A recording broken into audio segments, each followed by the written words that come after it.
Hey, what's up guys, Crazy here, back with another Borderlands 3 weapons guide, and today we're going to jump right in with some of the best assault rifles currently in the game. This is one of the best weapon categories, it's one of my favorite, and there are more than a handful of examples over here that are really powerful and awesome, and a few of them are very unique looking. So we're going to go over 5 of the best examples, a few alternatives later down in the video, and some spoilers alerts because there's going to be some endgame fights that I'm going to talk about and post in this video. So yeah, let's jump right in and start with one of my favorites, and that is of course Rowan's Call. This is a Jacobs assault rifle. It's one of the most unique looking in the game, and it comes with the unique perk that gives you critical hits return 2 bullets to your magazine and ricochet 2 bullets at the nearest enemy. Now if you are familiar with King's Call or Queen's Call, which are 2 pistols that come with a very similar perk, then you probably know what I'm talking about when I'm saying that this is one of the best perks currently in the game. It massively increases your damage per second, and in this case it makes no exception. When you're shooting those enemies, you can ricochet those bullets, bring 2 in your magazine as well,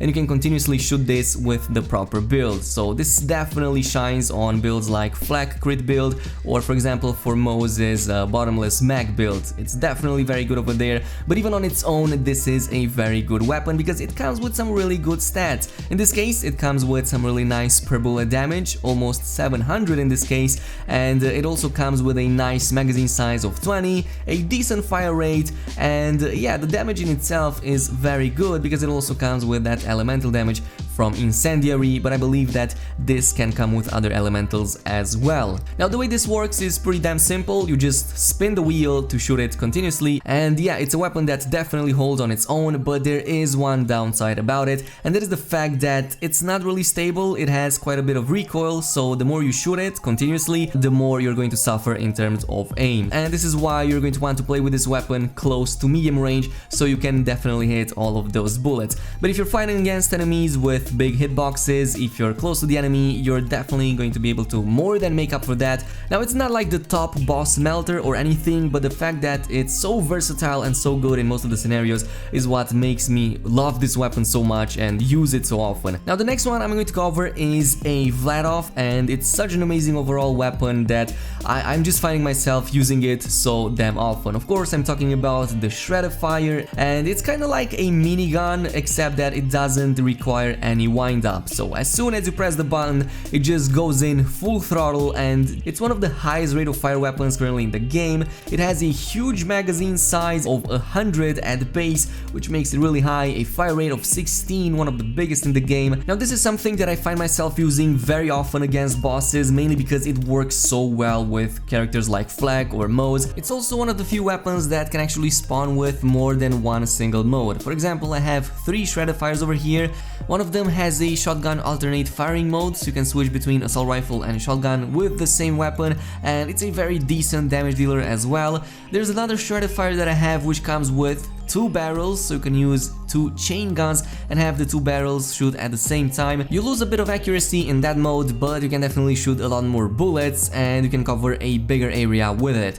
And finally I have another one which comes with a bipod, so you can further increase your fire rate, your stability, and yeah, it's also versatile, which is why I love this weapon so much. Now if you want an alternative from this, there's another weapon that works just fine, and as a matter of fact it's something that was also previously on my top list and still is, and that is of course Lucian's Call. The difference over here is the fact that this has a lower fire rate compared to the previous one, but otherwise it functions very similarly. So you're still shooting a ton of bullets into the enemy, it's just that your fire rate is not going to be as big as the Shredded Fire, which means that your DPS might not be as big as the other one, but again, it also doesn't consume as many bullets as the Shredded Fire, so it's a matter of preference. But both of these weapons are definitely very powerful. Now the next one I want to cover is something that I find very unique, very cool looking, and in fact it's probably like my top 3 picks in terms of weapons in the game altogether, and this is of course the Laser Exploder, one of the most unique assault rifles currently in the game. It's a Torg assault rifle,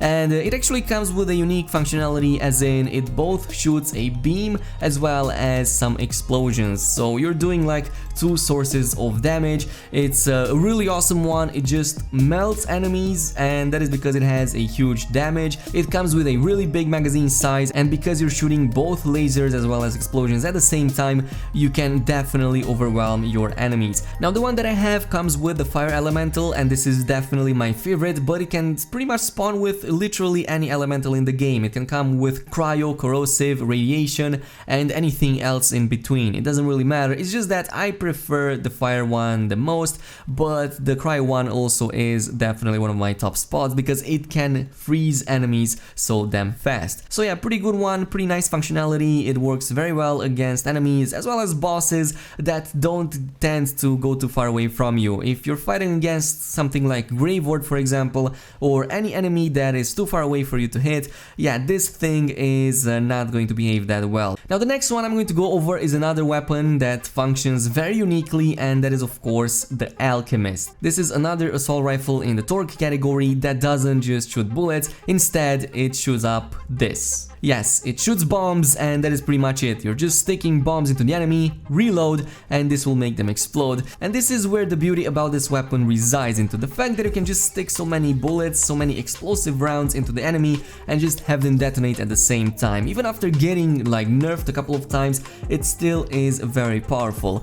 Now the major downside that the Alchemist has is the fact that as you're shooting it, it taps into both your shields and your HP, and yes, you can definitely kill yourself with this gun if you're not being too careful. Yeah, this can be a recipe for disaster, but there's a little shield in the game that can more than make up for that, and that is of course the Transformer. This is the one over here. It converts 100% of the shock damage into shields, and guess what the Alchemist does in terms of damage? Yes, that is right, it deals electric damage, which means that if you're coupling that with a Transformer, you can actually heal your shields as you're shooting this weapon. So this is a really awesome build that you can use with the Alchemist, and overall this is a very good boss melter. The Alchemist definitely excels against bosses, especially against bosses with big hit points. This is definitely going to excel over there. And finally, we're going to go over a very unique weapon that I really freaking love, especially when coupled with the proper build,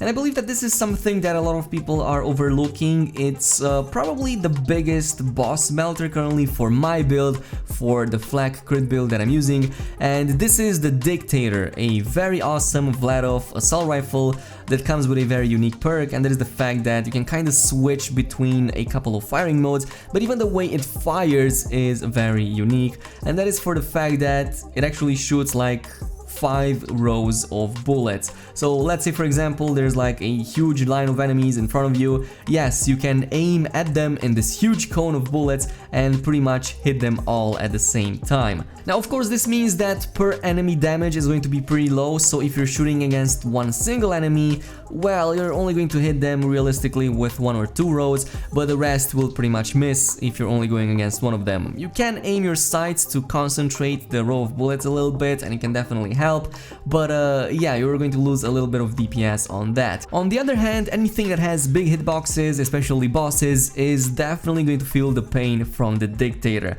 But the beauty about this is the fact that it also comes with a bipod, and when you activate it, you actually increase, even double the number of rows of bullets you can shoot, and you can concentrate them into one single line that is pretty close to the aim sights that you're using. And if you're using the proper flak build with this thing, you can shred through the boss so fast, it's unbelievable. Now these are of course the top 5 weapons that I'm personally using on both flak as well as Mo's level 50, and I'm having a ton of success with them. All of them kind of excel in different areas, but it doesn't mean that these are the only weapons in the game. There's definitely more than a handful of examples over here that can definitely work just fine, and I'm going to quickly go over a few right now because I believe that these deserve a little bit of recognition as well. And I'm actually going to start with a very favorite of mine that I almost put on the top 5, and this is of course the Phaser, one of the best looking assault rifles in the game, and it comes with a very unique functionality, and that is the fact that it also has a shotgun mode, and not just any shotgun, it comes with a really nice exploding bullet shotgun, in this case incendiary damage that deals quite a bit, so you're definitely going to see some damage coming out of this, but assault rifle mode is also really freaking cool. An overall very good weapon, very good looking one, and it's also dropping quite a bit, especially from Tyrene, especially from Graveward, loot tanks as well. I keep finding these over and over again, with not just the incendiary elemental, it comes with anything else. Another one that I love is in the Children's of the Vault category. This is Embrace the Pain, and it's actually more powerful than I thought. Kinda has a little bit of a wind up before it goes to full speed, but its damage is definitely high. Almost 300 times 2, shots to break around 69, so you can shoot this for quite a bit before it goes down. And yeah, since it's a Children's of the Vault weapon, it has like weapon heat up, so when it heats up you kinda need to extinguish it, but it doesn't take too long in order to do that. And the final one is Breath is Dying. This is another alternative, and this comes with a unique functionality of making enemies exploding and spreading corrosive damage. And yeah, it might not be the greatest against bosses, this is definitely suited against groups of enemies, but in that regard it behaves absolutely crazy. So you're just shooting enemies, you make them explode, and they further spread corrosive damage to the other ones around them. And you can kind of switch from full auto to burst. And burst is also really awesome, definitely melts heads if you're aiming at them properly, and because it's so easy to handle this thing, you can definitely like just shoot enemies in the head, make them explode, and have all of that nice corrosive damage affect everybody. But otherwise, this is the list of weapons that I had. Let me know down below if there are other examples over there that you found to be either overpowered or at the very least very powerful against most scenarios. In the meantime, if you enjoyed this video, a thumbs up on it would be super appreciated. Also subscribe and activate the notification bell, and I'm going to see you guys in the next one.